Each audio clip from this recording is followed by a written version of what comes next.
So the bad news is that the Pride Parade is coming for your children, apparently. The good news is that your children probably don't care about that even a little bit, because I think there's at least one acronym in this country that might be starting to, come apart a little bit.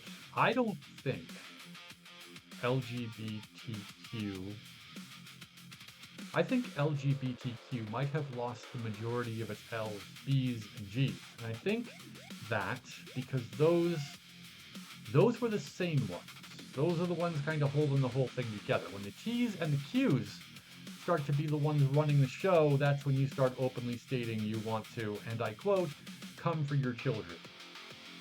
And if it's not the T's and the Q's leading it, then it's the missing and murdered Indigenous women, and they're in no position to lead anything.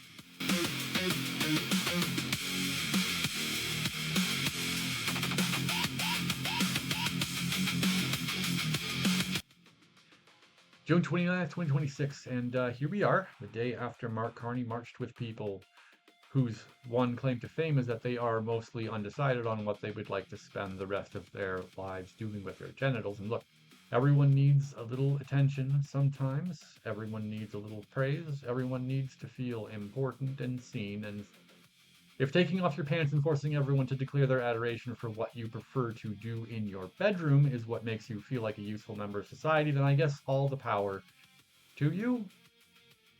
As long as you keep it out of my face, it's fine. You have my blessing to be as performative and sexually obsessed as you have to be to give yourself a level of self-worth. Because I know that your bloodline ends with you, and as unfortunate as that is for your ancestors, I mean, the obvious problems of reproduction eventually come up, and it never goes well for the same-sex relationships. You can adopt. That's not really your blood. The wombs are probably about 20 years away, so. But what price paradise, right? Look, I've said before, no form of entertainment has a deeper connection to fact than comedy does. That's just the reality. It was news.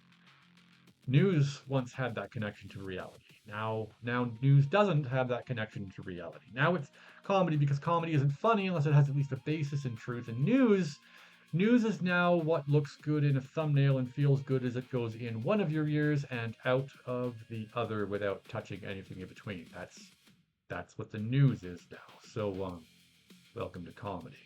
I can appreciate the humor on this for coming for your children. I can. I believe it was a joke that was intended to be delivered through the chant, through the megaphone. It was a joke. I'm sure it was. It had to be. They were just trying to get parents and people who want to have kids to clutch at their pearls and be performatively outraged, because there's no way that the demographic of people most responsible scientifically for aggression against the most vulnerable little people in our society could ever actually be serious about openly displaying acts of aggression towards children and think there wouldn't be any kind of blowback or consequences. And I think it's actually things like this that have mostly pushed the L's and the B's and the G's out of the in-group that those people, that the L's, the G's, and the B's were actually holding together. They were doing their best to ground the group, and it is a battle they ultimately lost. In reality, there's no way that a protected group like the Pride Parade Enjoyers of Canada could ever truly have a motivation to do anything they're being accused of, and any studies of science that say otherwise is clearly being made up by the same people who invented space and the dinosaurs, according to people like Candace Owens. Familiar with Candace Owens, you know exactly who I'm talking about. And if you don't know who I'm talking about, I am, of course, referring to the scariest and most deadly, yet also weakest and most bullied society of all time, and that would be the Jews. Basically, in the end, every failed narrative has no basis in reality, Because in the end, every failed narrative that has no basis in reality, nor connection to actual science or evidence, always comes back to being blamed on the Jews, which is not only convenient but nonsensical enough to get the attention of the algorithm, which is why we're doing it right here. I like clicks, you like clicking, and Jews get clicks. So that's what we're going to do. Not because they did anything wrong, but because clicks are very important when you're trying to prove that you know what you're talking about. Anyways, this is the original comic reporter, and while I'm sure there are Jews marching in the gay pride parade in downtown Toronto, I'm going to stop short of blaming them for convincing the LGBTQ community that it's actually fine for them to walk through the streets of downtown Toronto announcing that they are coming for your children. Like most things that are blamed on the Jewish community, that seems like a bit of a stretch. That is, of course, because personal choice is a thing that afflicts everyone. And if you believe you are immune to that, then the best society can hope for is that eventually one of the choices you are forced to make delivers you from the possibility of being forced to make any other choices we might be pressured into praising you for. Yeah.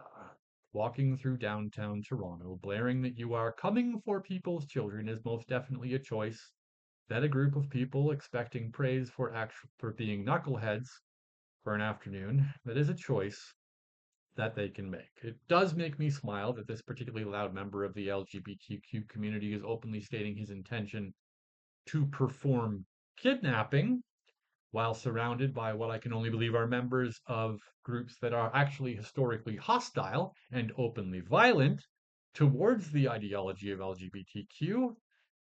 But now, of course, what's left of that group, will now turn around and declare how unsafe Canada is and has always been for members of the population that this dude with a megaphone states he is trying to protect. Anyways, my point is that people care less and less all the time what people do in their bedroom. I mean, at first, the Pride Parade was a fun, colorful place to go and kind of like, just watch because all those weird and wonderful things that you'd never really experienced were fascinated by. And then it just started getting really weird, like really, really weird. Like kids showing up and stuff. They were reading books. It's so strange, and it kind of feels like the entire production is hanging by a thread. Like whoever is organizing it is just has to keep going further and further to keep it relevant. Like the crowds are getting smaller and they're having to get more and more risque to keep even the most dedicated people to, come back next year. So when the prime minister shows up to march with them, it's like, really? Really?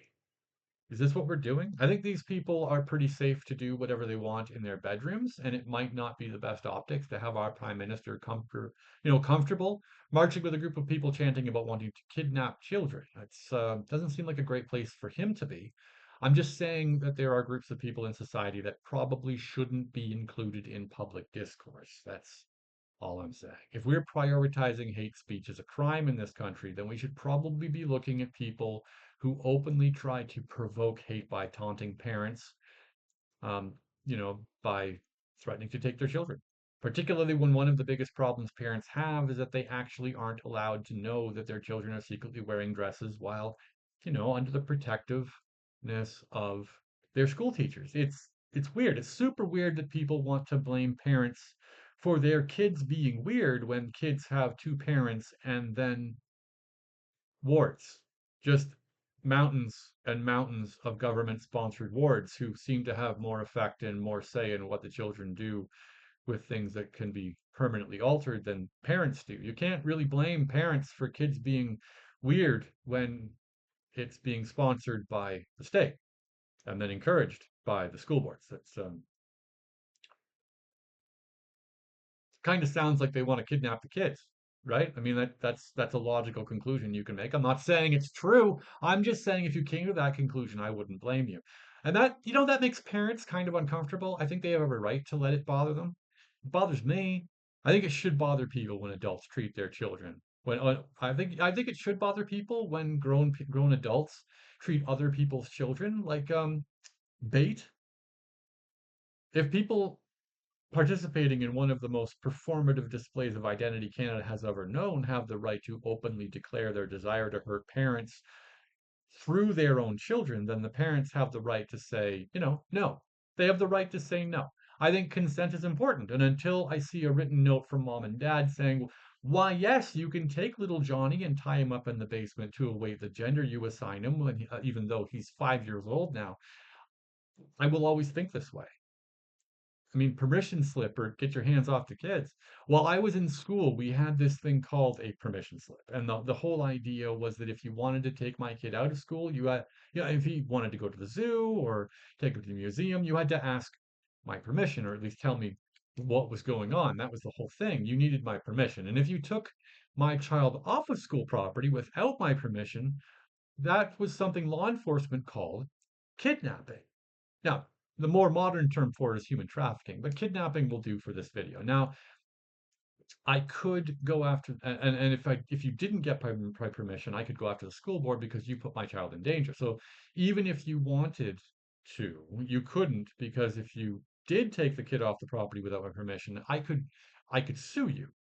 But now schools seem to have reversed the table. They've turned the tables on the parents, and they appear to be capable of charging parents because parents are saying no to allowing the kids to alter themselves especially without their knowledge, and the schools think that's parents being controlling or threatening or overbearing, which by the way is a lot of what a parent's job actually is, especially when you're trying to limit the internet at 16 years old. You remember that? This is a weird mix of values we appear to be coming to. It's really weird. I'm actually at the point where I'm going to stop calling it the LGBTQ movement and just call it the TQ because I think that's closer to what this is. And it's possible that community thinks about love in a completely different context than people not in the community do. Some of them, not all of them, obviously, but a growing number, are getting harder and harder to love, at least from this angle. But here's the thing, I think these chants were always there and were kind of waiting to come out, but now since the sanity seems to be flowing slowly off the top, the more sane members, the L's, the G's, and the B's are finding the off ramps from the masses of this community. You're starting to see the crazy come to the surface. It's like every other group. Everything starts generally as a good thing, and then slowly people care less and less because it becomes more and more accepted, and then finally all that's left is allies and those who are trying to keep the acronym relevant. And I think that's actually what's happening here. I know gay people. I don't know a lot of else, but I know enough G's who hate being labeled with that acronym. They hate it. They hate it. They hate it. They want no association with it whatsoever. They just want to be people who like to do things in their bedrooms that are slightly different than what most of their neighbors do. And they don't need to spin their junk around while wearing a lace thong with a giant elephant trunk, poking out the front. They don't need to periscope up to scope the crowd to see whose kid is most likely to not be missed by their parents. And it's not weird to not want to do that, no matter what you like. Anyways, I did find it odd that this year we had Pride on June 28th, 2026, which ironically is exactly 45 years to the day of the death of one of the real subjects of Canadian mythology, Terry Fox. That dude may or may not have marched with Pride, but one thing he certainly did was not threaten to kidnap children while running across all of Canada on one leg while beating cancer once and then eventually dying of it while still trying to raise money for the cause he felt so strongly about.